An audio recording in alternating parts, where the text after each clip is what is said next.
Across the region, we've found several positive examples being set with regard to healthy living. Since November 1st, many Barbadians have been limiting their sugar intake, all because of the No Sugar November challenge started by Barbadian journalist and social media influencer Cheyne Jones. Senior lecturer in qualitative research methods at the George Allen Chronic Disease Research Center and one of the FAN project's senior researchers, Dr. Madhavanti Murphy, sat down with Cheyne to talk about the No Sugar November challenge, its impact, and its growing popularity across the region. When I saw that you were doing it again this year, I said, I have to, every year I keep saying, I think it's 2 years now you've done it, this is the third year, correct? It's the third year, yeah. Yeah, so I said, we have to speak with Cheyne and find out where this came from, what was your motivation, and to get the story behind it.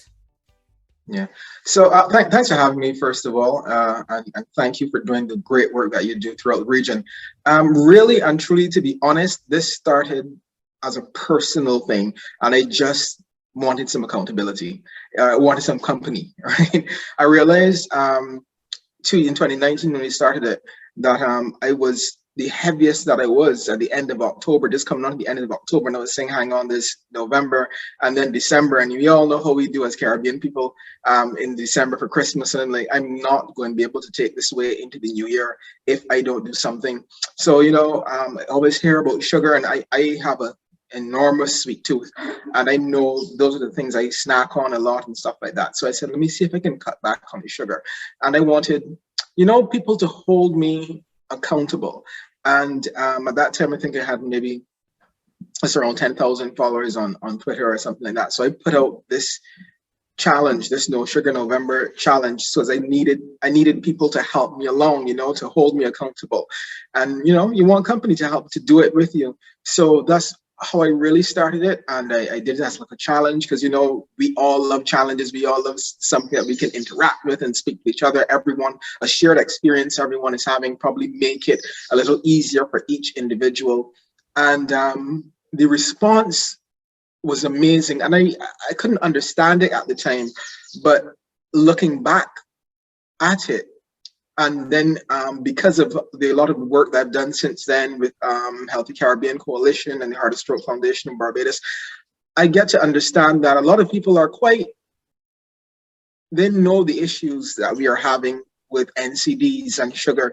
And sometimes you just need someone to maybe give them that kind of help in a format that maybe that they can understand and may think is a little easier for them to do, and it's not someone talking down to them or telling them you're too big, you're eating too bad. It's just in a fun thing. So I think that we in the Caribbean, and Barbados especially, understand the issues that we've been struggling with, the NCDs and sugar, and that's why so many people have bought into it and are so eager to do it each year. What has been some of the kind of feedback that you've gotten from people who have been supporting you through this journey, and I guess joining the journey as well?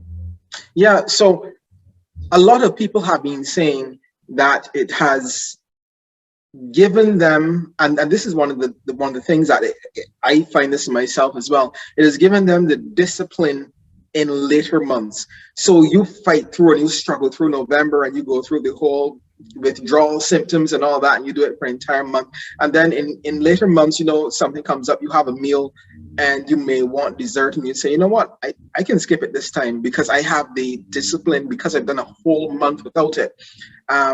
In terms of the feedback we've got, everyone, the oldest person that I know doing is 80-something years old. Wow. We've had people with the childhood obesity, children doing it along with their nutritionists.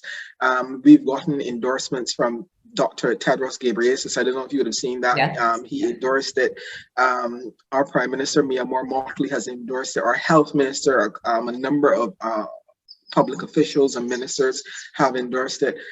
Companies have come on board. I've actually seen it in supermarkets on the fruit by the fridges. No Sugar November, so it's a holistic, we've embraced it in a holistic way, and I'm very thankful for it.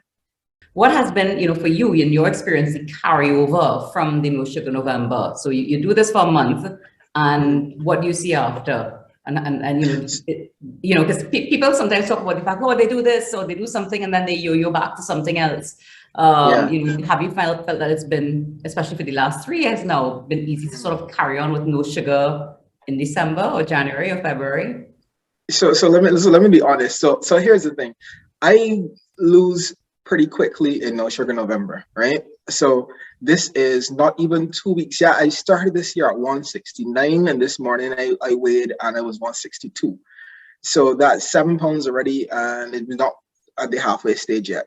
So my thing is, because I kind of feel like if I know the hack and I know I can do very quickly, sometimes I may not be that disciplined because I know what I can do. But always in the back of my mind, for me personally, as the founder of it, I know, like, let me not let anyone see me having this or having that. I need to remember to keep my body a certain way because I'm the face of this thing. Yeah. So for me, that's the thing. That's the good and bad thing about it is that I feel like if I found a hack, I can lose if I can, but I still try to be as disciplined as possible. And, how do you feel about the fact that this has gone? I mean, so when I posted it again, at the beginning of November, you put up your post on Facebook. I remember I shared it to my Facebook account, and it was very interesting. Pretty much all of my Caribbean friends were like, what is this? What is this again? I think I remember this from last year. We're all going to do it. And it was so interesting because the very first people who jumped on board when I said, oh, who's doing this with me, were, friends in Trinidad, friends in St. Kitts, friends in Jamaica. And I'm like, this is awesome. We're doing this in Barbados, but clearly we need to take this a bit bigger.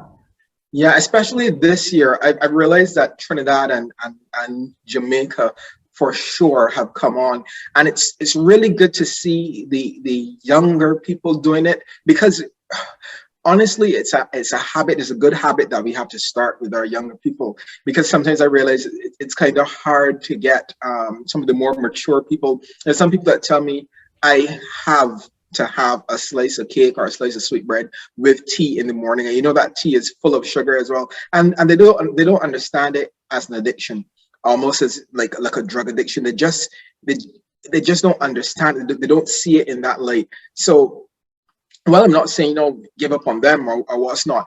I'm very pleased that we have a lot of younger people, and especially throughout the region, that are doing it and understanding that, hang on, this is something that we need to do to protect our future years and to protect a certain type of cycle. And then they start to, during the month, we release a lot of information and education about NCDs, and they say, what, seriously?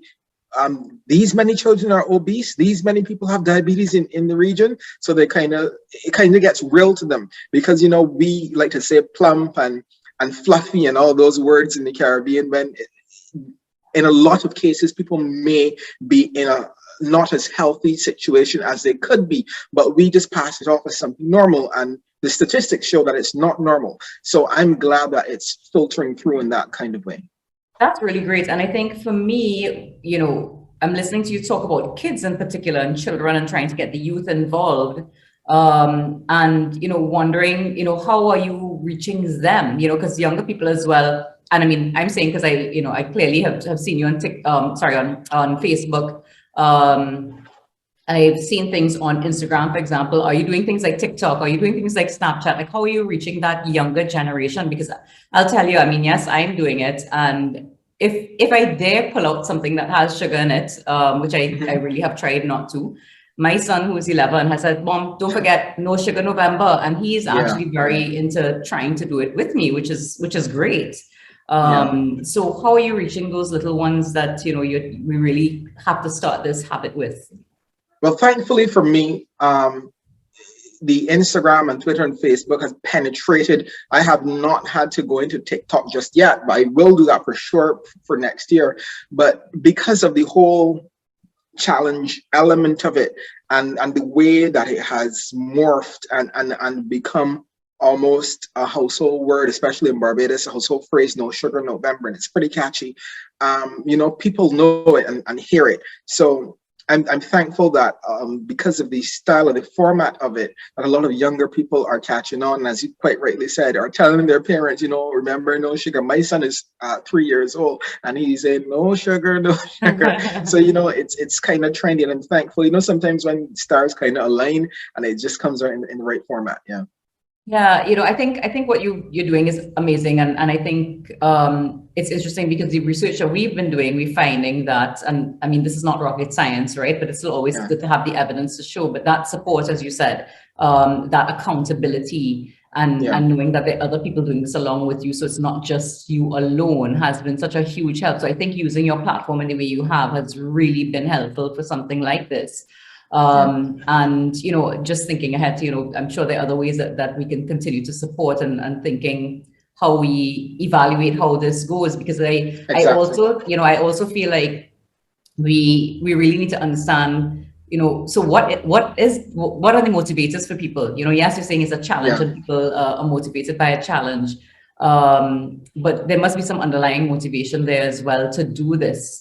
And I think it'd be really interesting to hear more from your supporters who are doing this with you to know, well, why do you want to do No Sugar November? Why is this important to you? Is it for health? Is it because of the challenge? Is it just because they're getting ready for Christmas and they figure, because you hear people say, okay, well, at least this will allow me to have a little bit more for Christmas. So from next year, for sure, we want to add some more elements to it, and one of those things will obviously be data, because that will be extremely important and helpful to so many agencies across the region. It doesn't make sense having literally hundreds, if not thousands, because especially in our first year before Corona, we got people. I remember we got people messaging us from New Zealand, from India, all across the world. So the data there, especially for our region, is critical. And as I said, there'll be more elements, and hopefully if we can go back outside again, we've already got so many people that want to come on board and add some fitness and movement to it as well. So it's nice. You're marrying the diet with movement as well. This year we had Tanisha Cross on, a personal trainer who actually did a free 5-day program. They had was it 200? I think it was well over 100 though.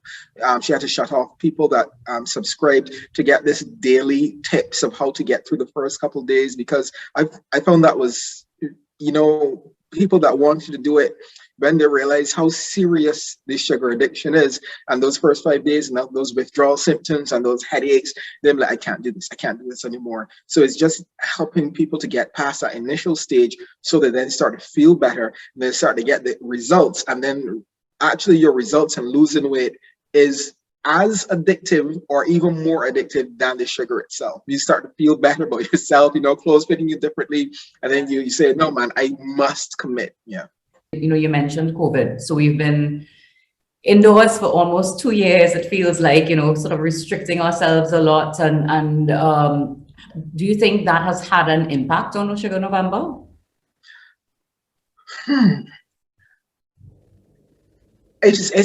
I feel like if it has continued to grow, I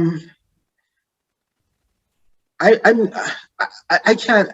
If it's an impact, it's a positive one. I can't say that it's that it's been a negative impact. Maybe not being able to go out so often, you have less temptation, because that's one of the things I try to do too. Because we normally eat out every weekend.